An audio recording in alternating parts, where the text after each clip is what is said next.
Alright, you guys, welcome back to the channel. Today we're going to be talking about a potential sequel to the original game Dragon Ball Z Kakarot. So there was this official event called Japan Expo. The president of CyberConnect 2 was there, hosted his very own panel, and he was asked if there's any future plans for the game itself, if there's anything on the horizon, if they have DLCs, or maybe a potential sequel, Dragon Ball Super Kakarot.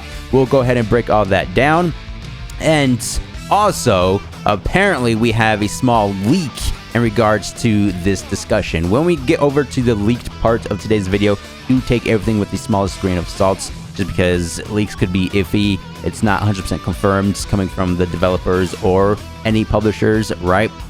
So without further ado, make sure to drop a like, turn on post notifications, subscribe if you're new around here, and real quick, the visual I have up on screen is just something I made for a thumbnail, right? I used the updated Dragon Ball Super logo, slapped the Kakarot text right underneath that, and we have a mod of the Tournament Power Stage and Ultra Instinct Goku. Pretty dang cool if you ask me. So going over here, big thanks to the homie Venexus for sharing.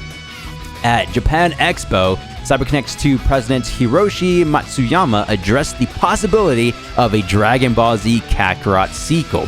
He gave no confirmation or denial, which is a good thing, and it obviously does make sense because they don't want to spoil anything that they do have working up on the horizon, you know what I mean? It's kind of like an interview. If a director, producer talking about an upcoming TV show, movie, or developers in this case for a video game, they're not going to be saying much. You know, they want to avoid spoilers, if you will. Moving forward, he then says, offering no concrete clues, but said the studio is working hard on its anime-based franchises. And this is where the original source is coming from. Big thanks to DragonBallZ.com. The caption is pretty much the same. There's this panel at Japan Expo with the president of CyberConnect 2.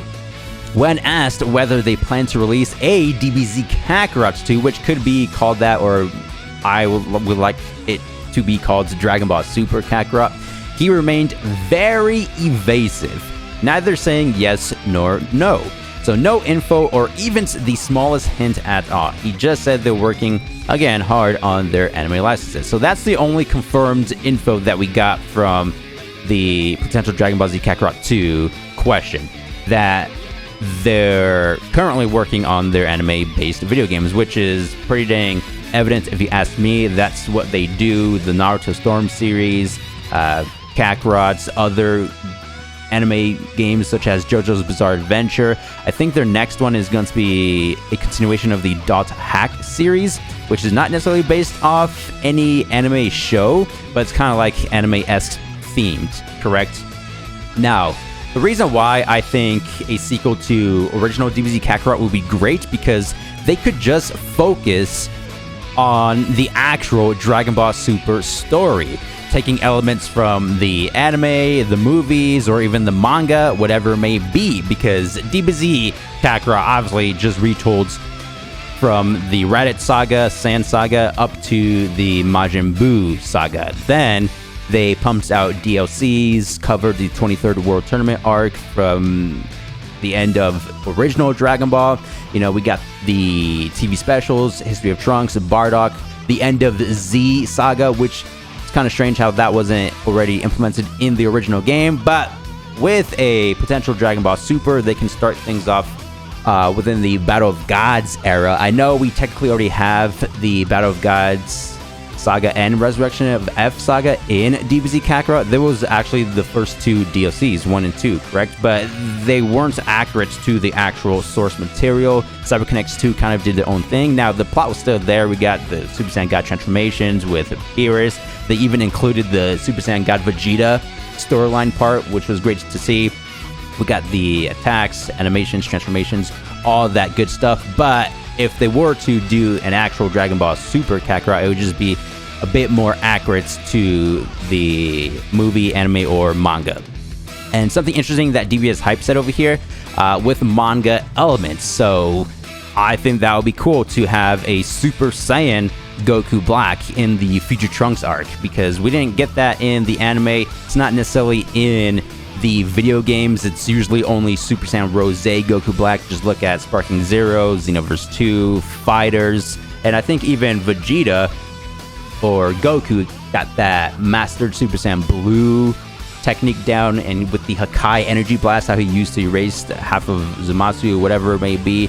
So yeah, just a more true, accurate adaptation of that would be peak. And it's good to know that there's at least a possibility of this happening in the future, just because he didn't necessarily deny the question saying, nope, we have nothing in the works, right? He just did his best, the evasive maneuvering, if you will, to avoid that question. Now, we do have the leak from this point forward. Take everything with the smallest grain of salt. We have Lewis once again, who does have some credibility within the community, just because, remember, he did leak that he had some reliable info in regards to Dragon Ball Xenoverse 3. This was before the official Bandai Namco Southeast Asia leak that happened with the Xenoverse 3 playlist. This was even before they mentioned about a new Dragon Ball game was in development for Gekiden Squadra. You guys remember that? How the official Dragon Ball Games Twitter page tweeted that out? Yeah, this was before all of that. And they got a lot of the things right. Graphically beautiful. The playable version already exists, you know, behind the scenes, not necessarily to the public, obviously. The release date, 2027 or 2028, they got that down with 2027.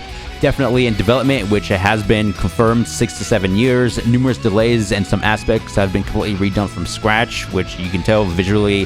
The gameplay style seems very different from the original Xenoverse 1 and 2 playstyle, right? So definitely some credibility, as well as Sophian Legeek, who jumped in and added additional info, right? So this is what they had to say about a potential Dragon Ball Z Kakarot 2. I had heard that in addition to Xenoverse 3, another big Dragon Ball based solely on the Super license was in development. So I can easily imagine Kakarot 2 coming out in 2028. Xenoverse 3, Kakarot 2, and Sparking Zero are different enough to coexist, which I agree. Very different gameplay styles or just game genres. So going back to the first sentence, they didn't necessarily hear anything about a potential Dragon Ball Super Kakarot 2 or whatever. They just heard that there's another Dragon Ball game solely around their Super license. And then he's just making an assumption or prediction that it very well could be Kakarot 2, which, going back to what I said before, definitely makes sense, because we don't even have a Dragon Ball game solely based on the Dragon Ball Super anime, right? Sparking Zero, that's just a fighter getting pieces from GT, Z, Super, original Dragon Ball. Same thing with Xenoverse 2, that's doing its own thing with Time Patrollers. What's another recent Dragon Ball game? Gekishin Squadra, MOBA style. The Breakers, we don't have to talk about that.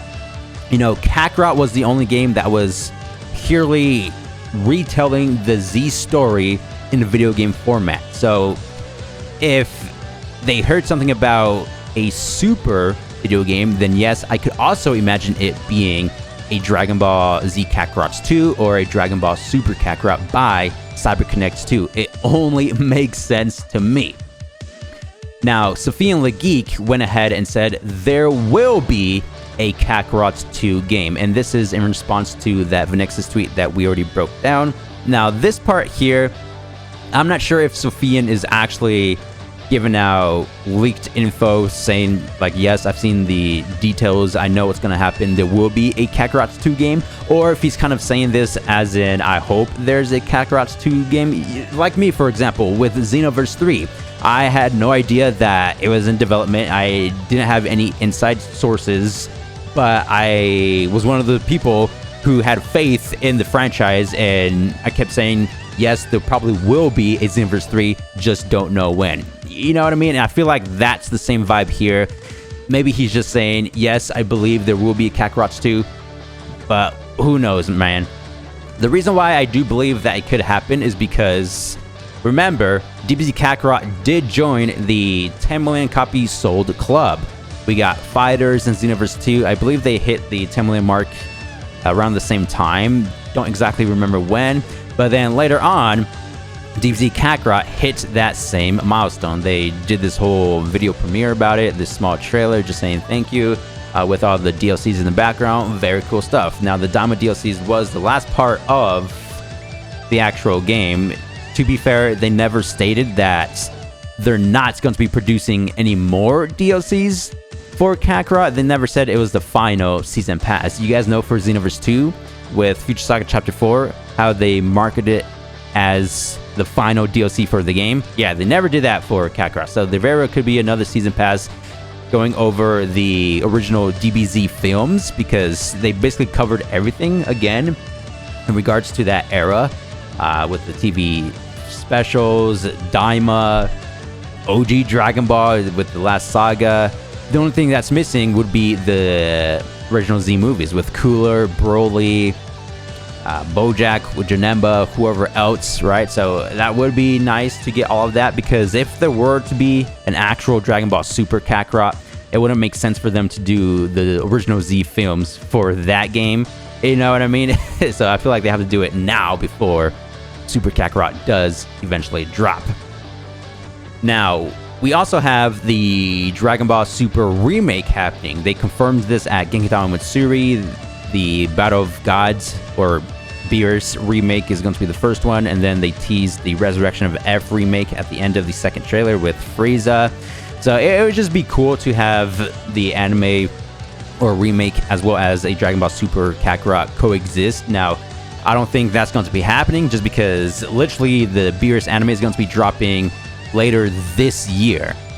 And if there were to be an actual Dragon Ball Super Kakarot, I don't see this happening until 2028, just because the next major Dragon Ball game is Xenoverse 3, which is dropping 2027. So it makes sense for them to drop a Super Kakarot 2028, maybe even 2029, when the Moro arc is premiering, or the actual new anime content from the Super manga itself, not necessarily these remakes. Something I spoke about before, how would they actually do the video game? Well, going back to what I just mentioned, I think they should do a more faithful adaptation of the Battle of Gods and Resurrection of F sagas. Definitely start from there, and then just move on to the Tournament of Destroyer arc, the Future Trunks saga, and then finally the Tournament of Power. And then, of course, with each story, they can maybe add their own manga elements, like what DBS Hype suggested.